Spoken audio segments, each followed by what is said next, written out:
Hello everyone, welcome to Jharkhand Pathshala. In this video, we are going to discuss Toni Morrison's life and works. So without wasting time, let's get started. Toni Morrison was an acclaimed American novelist, essayist, editor, and professor known for her powerful and influential contribution to American literature. Toni Morrison एक बहुत ही विख्यात American novelist, एक उपन्यासकार, एक essayist और एक editor थी और इसके साथ ही साथ वो एक वेल नोन प्रोफेसर भी थी जो कि अपने पावरफुल और इन्फ्लुएंशियल कंट्रीब्यूशन के लिए जानी जाती है। उन्होंने अमेरिकन लिटरेचर में अपना बहुत ही ज़्यादा एक प्रभावशाली कंट्रीब्यूशन दिया है अमेरिकन लिटरेचर में। She was born on February 18, 1931 in Lorain, Ohio and passed away on August 5, 2019. Tony Morrison का जन्म फरवरी 18 को मतलब कि 18 फरवरी 1931 को लोरेन ओहियो में हुआ था और इनका जो डेथ है वो 5 अगस्त 2019 में हुआ था।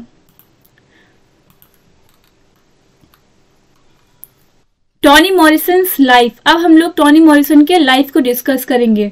हर early life. Morrison was the second of 4 children in her family. She grew up in a racially integrated neighbourhood in Lorain which influenced her views on race and community. Toni Morrison अपने माता पिता की दूसरी बेटी थी और उनके वो लोग 4 भाई बहन थे। She grew up in a racially integrated neighborhood in Lorain which influenced her views on race and community. Toni Morrison एक ऐसी सोसाइटी में पली बढ़ी जहाँ पर उनके जो नेबर्स थे वहाँ पर काफ़ी नस्लीय भेदभाव होता था और इसी नस्लीय भेदभाव का टॉनी मॉरिसन के लाइफ पर काफ़ी प्रभाव पड़ा। उनके विचारों को काफ़ी प्रभावित किया। उनका जो नेबरहुड का जो नस्लीय भेदभाव था, इन सारी चीज़ों से टॉनी मॉरिसन के विचारों में काफ़ी बदलाव आया, उन्हें काफ़ी प्रभावित किया। अब देखते हैं टॉनी मॉरिसन की एजुकेशन को। She attended Harvard University in Washington DC where she studied English and began her lifelong exploration of African American literature and culture. Toni Morrison attend की थी हार्वर्ड यूनिवर्सिटी को जो कि वॉशिंगटन DC में situated है। वहाँ पर इन्होंने स्टडी किया था इंग्लिश को और फिर बाद में इन्होंने एक्सप्लोर करना स्टार्ट किया अफ्रीकन अमेरिकन लिटरेचर और कल्चर को। She later earned a master's degree from Cornell University और इसके बाद उन्होंने कॉर्नेल यूनिवर्सिटी से मास्टर की डिग्री हासिल की। इनके एजुकेशनल क्वालिफिकेशंस के बाद अब हम लोग डिस्कस करेंगे इनके टीचिंग करियर को। टॉनी मॉरिसन एक टीचर भी रह चुकी है, वो स्टूडेंट्स को पढ़ाती थी। Morrison had a successful academic career and taught at several institutions including Texas Southern University, Harvard University and State University of New York at Albany.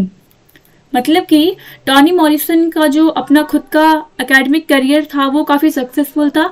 उसके बाद उन्होंने पढ़ाना स्टार्ट किया और उन्होंने बहुत सारे इंस्टीट्यूशंस में पढ़ाया था, इंक्लूडिंग जिनमें शामिल है Texas Southern university.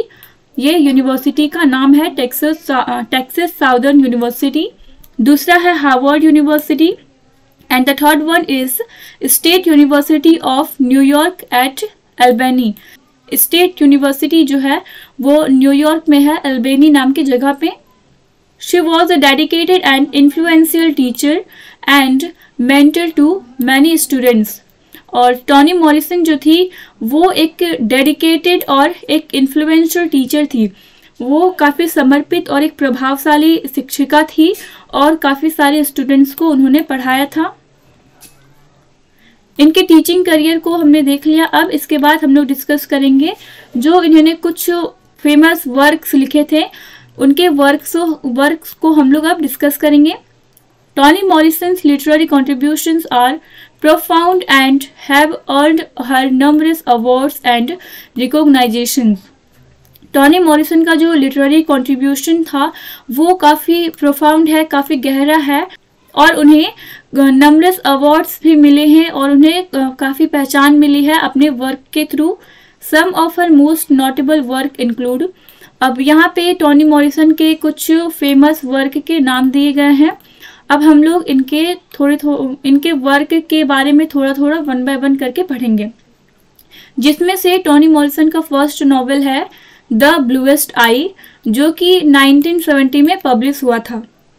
Her debut novel explores the life of a young African American girl named Pecola Breedlove and delves into issues of racial identity, beauty and self-esteem. Debut novel means होता है first novel. तो हमारा जो novel है the bluest आई, ये Tony Morrison का first novel था जिसे पब्लिश किया गया था 1970 में. और ये जो नॉवेल है द ब्लूएस्ट आई, ये एक्सप्लोर करता है लाइफ को. किसकी लाइफ को एक्सप्लोर करता है? तो एक यंग अफ्रीकन अमेरिकन गर्ल का, जिसका नाम था पेकोला ब्रिडलव. और इसके साथ ही साथ ये जो नॉवेल है ये डील करती है रेशियल आइडेंटिटी से, नस्लीय पहचान से, ब्यूटी मीन्स सुंदरता से और सेल्फ एस्टीम से. ये सारे इस नॉवेल के थीम्स हैं. सेल्फ एस्टीम मीन्स होता है आत्मसम्मान. अब देखते हैं हम लोग टॉनी मॉरिसन के दूसरे नॉवेल को. इनका दूसरा नॉवेल था सूला, जो कि पब्लिश हुआ था 1973 में. This novel examines the complex friendship between two African American women in a small Ohio town and raises questions about race, gender and societal expectations. तो इनका जो नॉवेल है सूला, ये भी काफ़ी पॉपुलर नॉवेल था, बहुत ही वर्ल्ड वाइड इसे पढ़ा गया था.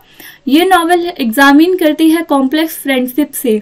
कॉम्प्लेक्स फ्रेंडशिप किसके फ्रेंडशिप के को डील करती है? तो फ्रेंडशिप था अफ्रीकन अमेरिकन वुमेन के बीच में, जो कि एक स्मॉल टाउन ओहियो नाम के टाउन में रहती थी. और ये जो नॉवेल है सूला, वो क्वेश्चन राइज करता है about race, gender and societal expectations का. मतलब कि रेस से जुड़े चीज़ों से क्वेश्चन करती है ये नॉवेल. इसके साथ ही जेंडर का भी इसमें बात किया गया है और सोसाइटल एक्सपेक्टेशंस, मतलब कि समाज की जो अपेक्षाएं रहती है, इन सारी चीज़ों से ये जो नॉवेल है टॉनी मॉरिसन का सूला, ये नॉवेल डील करती है. अब है third novel song of Solomon, जो कि पब्लिश हुआ था 1977 में. This novel follows the journey of Macon Dead III, also known as Milkman, as he searches for his family's history and his own identity. ये जो नॉवेल है song of Solomon publish हुआ था 1977 में. ये भी एक पॉपुलर नॉवेल माना जाता है टॉनी मॉरिसन का.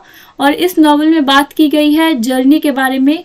एक सेंट्रल कैरेक्टर है इस नॉवेल में जिसका नाम है मैकोन डेड थर्ड, जिसे मिल्कमैन के भी नाम से जाना जाता था. तो इसी के जर्नी को इस नॉवेल में दिखाया है टॉनी मॉरिसन ने. और ये जो मिल्कमैन नाम का कैरेक्टर है इस नॉवेल में, वो सर्च करता है अपनी और अपने फैमिली के हिस्ट्री को, अपनी और अपने फैमिली के पहचान को. अब देखते हैं हम लोग पैराडाइज. पैराडाइज भी टॉनी मॉरिसन का एक बहुत ही पॉपुलर वर्क है, जो कि पब्लिश हुआ था 1997 में. This novel explores the history and dynamics of an old black town in Oklahoma and delves into themes of race, gender and community. यहाँ पर आप एक कॉमन चीज़ पाएंगे कि टॉनी मॉरिसन के जितने भी नॉवेल्स हैं, मतलब कि टॉनी मॉरिसन के मोस्ट ऑफ द नॉवेल्स में आप पाएंगे कि उन्होंने इन सारे थीम्स को यूज़ किया है. उसमें आप पाएंगे रेस होगा, जेंडर होगा और कम्युनिटी.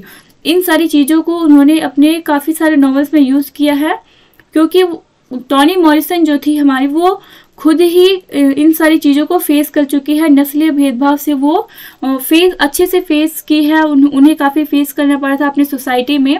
रेशियल डिस्क्रिमिनेशन से उन्हें काफ़ी एक्सपीरियंस मिला था, खुद का एक्सपीरियंस था उनका, इसलिए वो अपने सारे ही नॉवेल्स में इन सारी चीज़ों का जिक्र करती है। और ये जो नॉवेल है टोनी मॉरिसन का पैराडाइज, ये एक्सप्लोर करता है हिस्ट्री को और डायनामिक्स को of old black town in Oklahoma. Oklahoma नाम का एक जगह है, वहाँ के इतिहास के बारे में ये नॉवेल बताती है। और फिर आप देखेंगे कि रेस, जेंडर और कम्युनिटी, ये सारे इस नॉवेल के थीम्स हैं। अब हम लोग आगे बढ़ते हैं कंक्लूजन की ओर। Toni Morrison's works often incorporate elements of magical realism and are celebrated for their lyrical prose, deep character development and profound exploration of the African American experience. Tony Morrison के वर्क्स में आप पाएंगे कि आपको elements मिलेंगे जैसे कि magical realism, उसमें रियलिज्म में पाएंगे आप, और इनके नॉवेल्स को सेलिब्रेट किया जाता है, काफ़ी पहचान मिली है लिरिकल प्रोज के लिए। उनका जो नॉवेल्स है उनमें आप पाएंगे कि उसमें उनके जो प्रोज होते हैं वो थोड़े लिरिकल टाइप में होते हैं, और डीप कैरेक्टर डेवलपमेंट, उनका जो कैरेक्टर डेवलपमेंट होता है वो काफ़ी गहरा होता है, और गहरा एक्सप्लोरेशन मीन्स प्रोफाउंड एक्सप्लोरेशन पाएंगे आप उनके नॉवेल्स में of the African American experience. अपने अफ्रीकन अमेरिकन एक्सपीरियंस जो है उनका, वो सारी चीज़ें आप उनके वर्क्स में देख पाएंगे। से रिसीव नंबरस अवार्ड्स, उन्हें काफ़ी सारे अवार्ड्स भी मिले हैं, including the Nobel Prize in literature in 1993। Toni Morrison को 1993 में नोबेल प्राइज मिला था लिटरेचर के क्षेत्र में। तो यहाँ पर हमारा वीडियो ख़त्म होता है। आई होप कि वीडियो आपके लिए हेल्पफुल रही हो, और इसी तरह की अगर और वीडियोस आप पाना चाहते हैं तो सब्सक्राइब करें झारखंड पाठशाला को। And thank you for watching the video.